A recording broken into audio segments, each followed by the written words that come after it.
Am I late? Yes. Hey folks, a little bit of Murphy's Law here. Anything that can go wrong will, and well, things have gone wrong here. Am I late? All right. Hey folks, looks like I'm actually a little bit of Murphy's Law here. Anything that can go wrong will, and well, things have gone wrong here.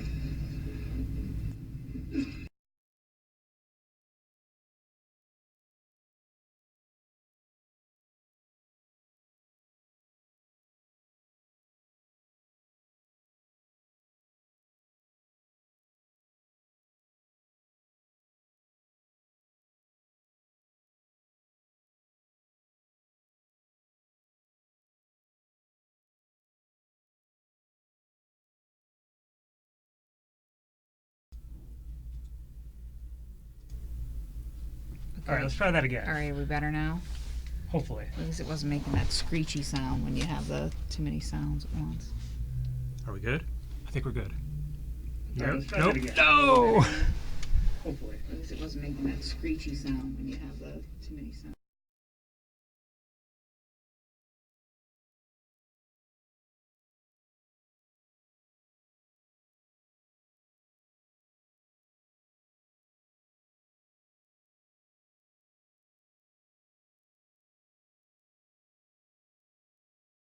Sit.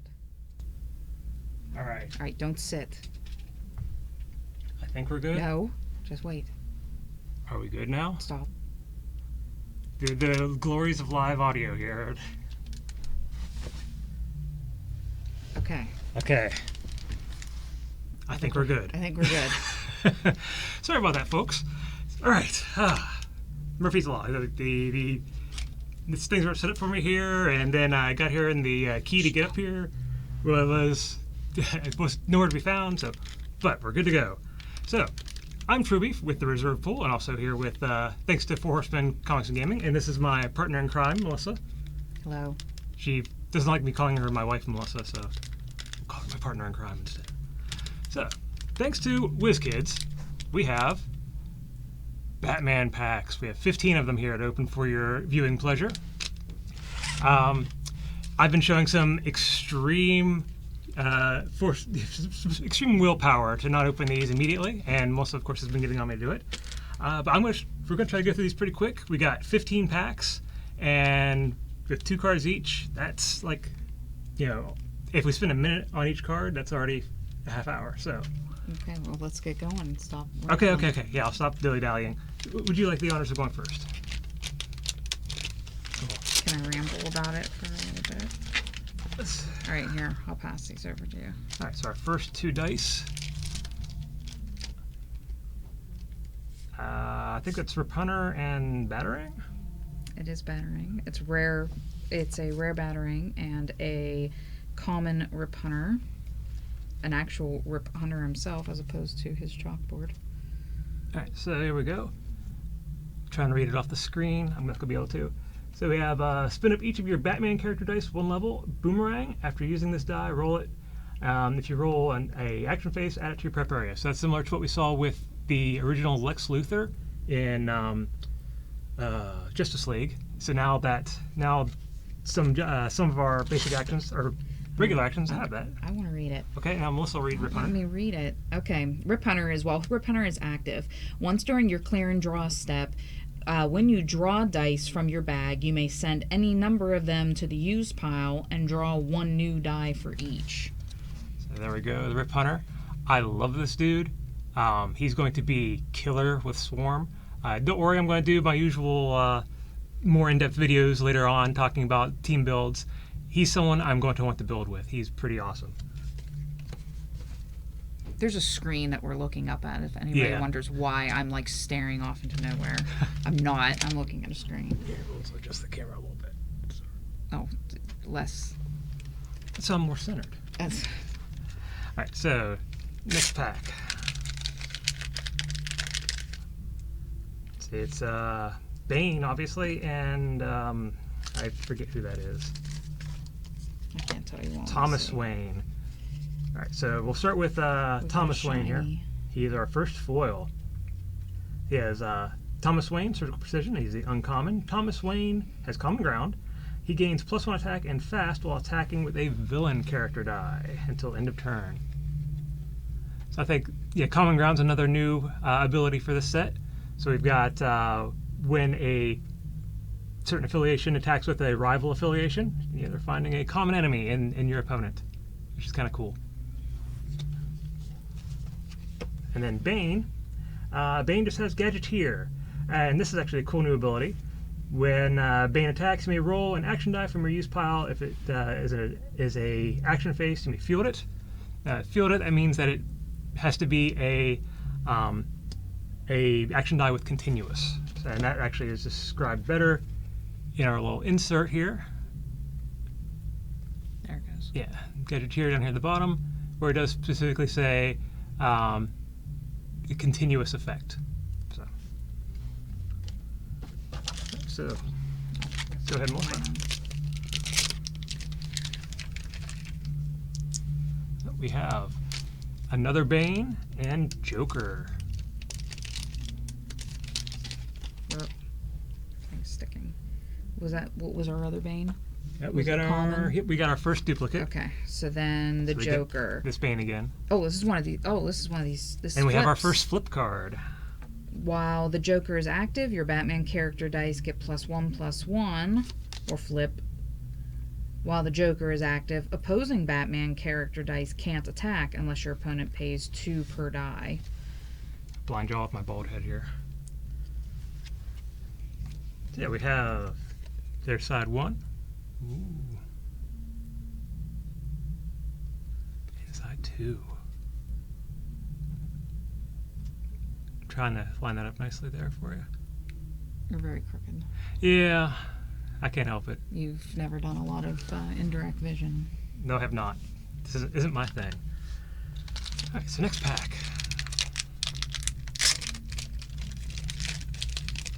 Well, that's obviously the bat signal. And No, I think it's a basketball. yes, a basketball and Mr. Mustache. That little asterisk. It's Michael Jordan slam dunking. So we have Commissioner Gordon, good cop. While Commissioner Gordon is active, your non-villain character dice cost 2 less to field. That's actually a huge card. That is really fantastic because, yeah, he's a 4 cost, but that really lets you revisit and rethink about a lot of the the high fielding cost characters in previous sets, as long as they're not a villain. Yeah, but that's not even Batman. That is anybody. Right. Any non-villain. So that includes... And his field's nice too, 001. 001, yeah, he's got a nice... I mean, it's kind of similar to Nick Fury, but he only helped you field Avengers, and he was 001, and this is field everybody. Yep. The only thing is Except for villains. The 4 cost is a little high, but he's a fist. Nice defense on him. So yeah, I like him quite a bit. Let me see that card. Oh, she's already getting ideas. And then Bat Signal with Continuous. And whenever you could use a global ability, you can send this die to the use pile to deal 2 damage to target attacking villain character die. And on burst, also you may flip target character card you control. So that's interesting. So you could actually flip whenever you want, not just at the beginning of your turn. So that's the flip command mechanic, which we didn't cover earlier. It's at the beginning of your turn, you may flip. Oh, we got one. Looks like candy. Let's see, we got a Two-Face and I don't know, an acorn. It is a man with a hat. Okay, we got Two-Face, 2 sides of the same coin. Another flip. While Two-Face is active, opposing character dice lose and cannot gain fast and regenerate. When you flip, he has fast and regenerate. So there we go. Fast and regenerate. And in your turn, yeah, flip. Show his little stat. There you go. Yeah, his stats are the same as in the World's Finest. It's actually a very similar die. Then there's the question. He's Justice League. Question. It's a man with a hat. I thought maybe Squirrel Girl was here and this is one of her acorns. It's a man with a hat. He has Gadgeteer. Whenever you use an action die, he gains +1/+1. I'm waiting to see if he flips.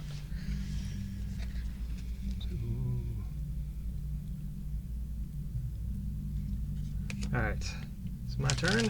Keep waiting for you to do the Wayne's World extreme close up. We have a bow tie and an umbrella. They go well together for a fashionable night out.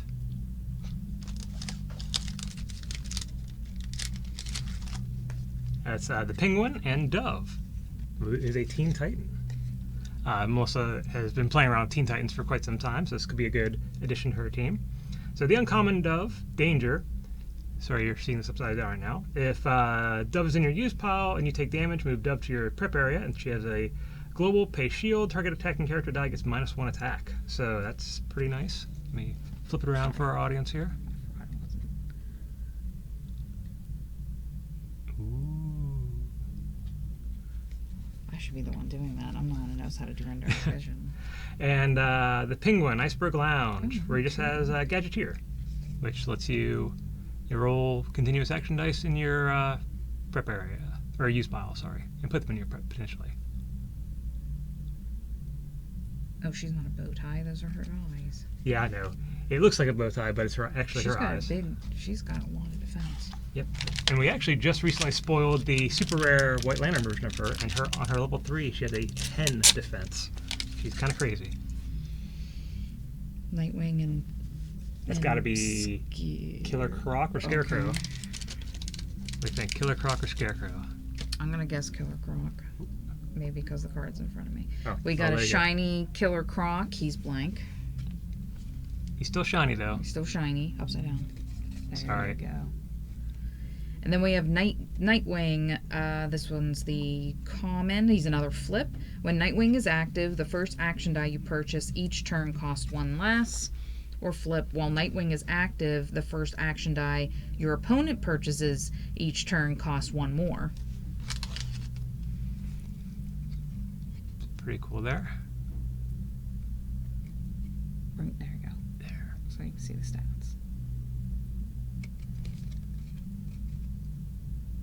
I'd probably keep him more often on the things costing 1 less face.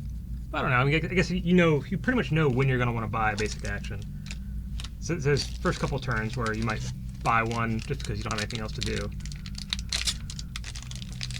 All right. So next up we got, well, let's see, Captain Cold. No, Mr. Freeze and Bleeding Superman.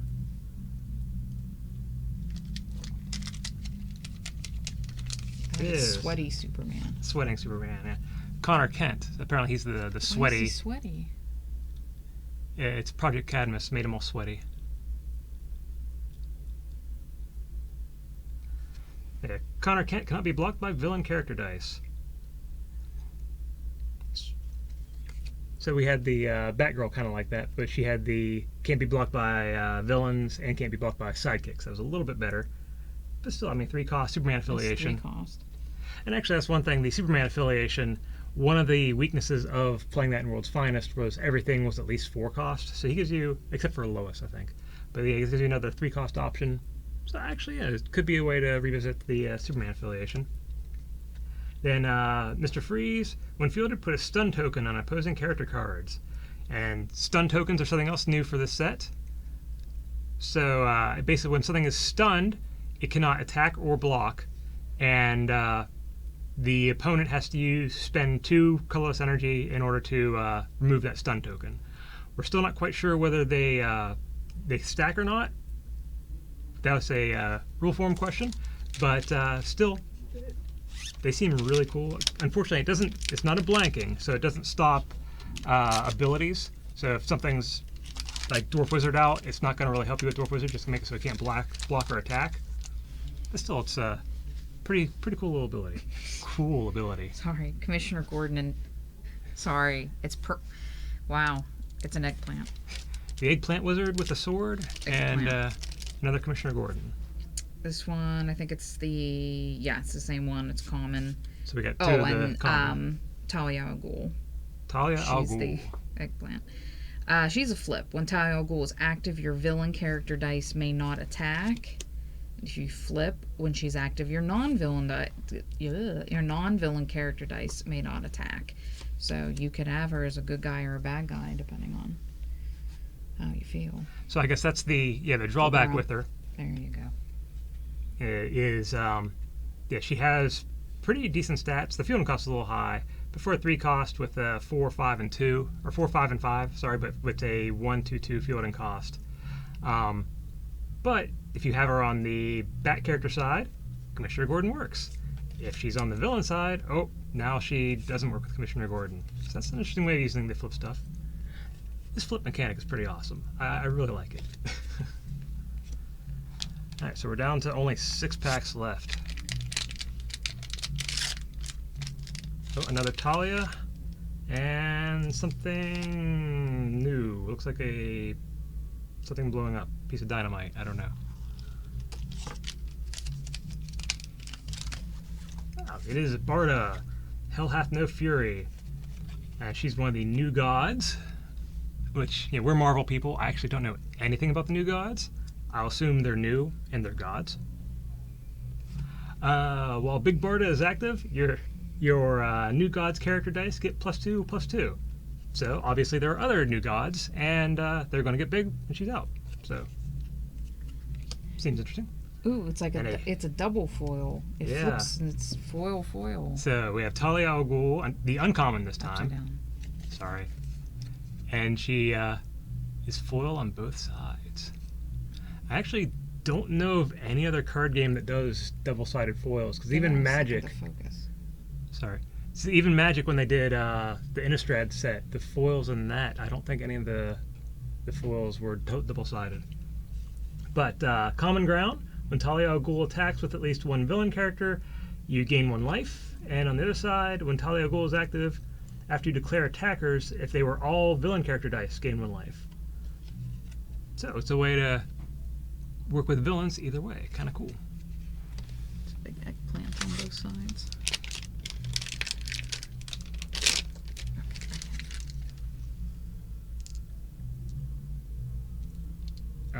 Yeah, I've got no idea what either of We these got are. Wolverine and somebody's mask. Yeah, Wolverine and Common Rider. Oh, it's got another Teen Titan, Hawk. While Dove is active, Hawk gets +2/+2, and he has a global, pay a fist, target attacking character die gains +1. Character die may only be targeted by this global ability once per turn, so you can't go crazy and pump him up to throw 5 fists down. But you can throw it on a bunch of different characters. So. That says that for different. Yeah, you can. Character dice may only be targeted by this global ability once per turn, but if you've got like 5 sidekicks, you can target 5 different sidekicks with it. And then we have a shiny Hawk Girl. When Hawk Girl attacks, spin that die up 1 level. This is Justice League, a low cost Justice League. That's actually pretty nice. I think the Justice League with this set and having Katana in the last set and Dr. Light, there's a lot of really good Justice League characters now, and the Superman from Green Arrow Flash that gets +1/+1 for each Justice League character. But I'll go over that on a build.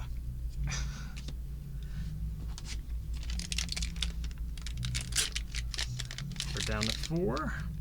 So we got the question again. Right, and I know this one, the Parademon. I'm hoping, I think it's the uncommon one I saw that I really, really want. Nope, it's the common. But still, 3 cost Swarm. I love Swarm.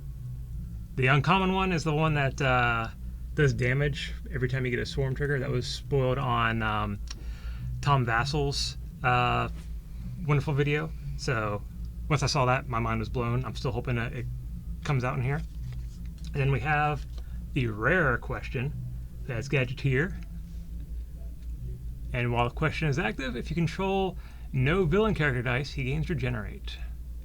And he's another low-cost Justice League character. So there we go.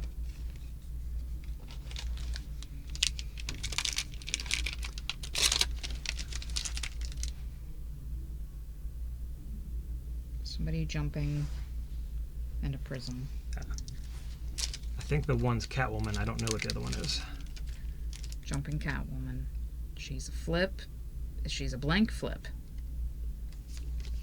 She's a Batman. Oh, so she could either be a Batman character or a villain. Flip. 2 cost. Her 2 fielding costs there on the level 3s really kind of rough for the stats, but I think that's sort of the point. She's only a 2 cost, and she gives you a flip capability. So. Then the other one was Darkseid. When Darkseid is active, whenever you can use a global ability, you may sacrifice a Parademon. If you do, draw 2 additional dice from your bag during your next clear and draw step. And he also has a global to pay 1 colorless, remove a die from your prep area, move a die from your prep area to your use pile, then draw a die from your bag and add it to your prep area. So there we have Darkseid, but unfortunately not the super rare Darkseid. Hopefully we'll see him at some point. Oh, sorry. They're really tiny. Yeah, they are really tiny, aren't they? There you go. Right, so last 2 packs. We got another Catwoman and Ra's al Ghul. We saw that icon in the previous Green Arrow Flash set. So we have the uncommon Catwoman.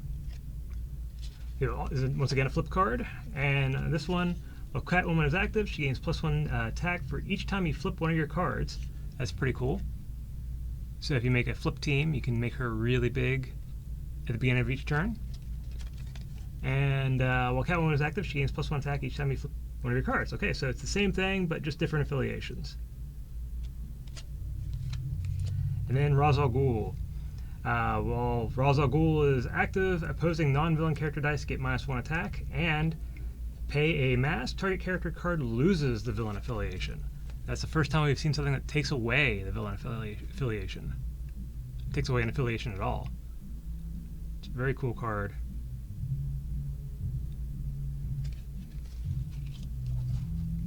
And now, our last pack. Melissa?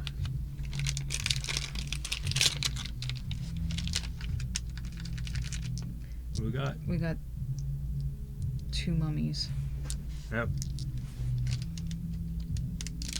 It's always disappointing when that happens. You get double the same, and you know neither of them are super rare. And then we got Hush. He's a bad guy. When fielded, you may KO target Batman character die of equal or lower level, or while he's active, if a Batman character die is in the field zone, KO Hush and add a die from your bag to your prep area. There we go. A 2-cost villain. And I mean, there are a lot of Batman character dice. This is something that it could be useful.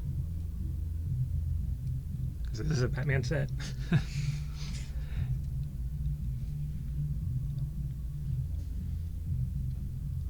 This would be nice. Might be a nice way if Batgirl Babs becomes really relevant again. I mean, she's always relevant. But if you have her a lot in your local meta, you could be a nice counter to that. Way to get her off. You're not doing damage to her. So, well, there we go, folks. That's everything. A lot of stuff I'm really excited to build with. I'll be doing a couple more videos talking about the things we can do with it. Unfortunately, didn't see any of the super rares, but still, I'm really excited for this set. It's going to be a lot of fun. I can't wait to build with it. Any thoughts, Melissa? No, I'm pretty quiet today. Yeah, that's rare. Now I'll get beat after the camera goes off. But, well, thanks for joining us, folks. Hopefully everything goes better next time. Yeah, obviously a little bit of a comedy of errors here, but I think we did okay. I hope. I'll look at the footage afterwards and see how horrible we did. See you next time.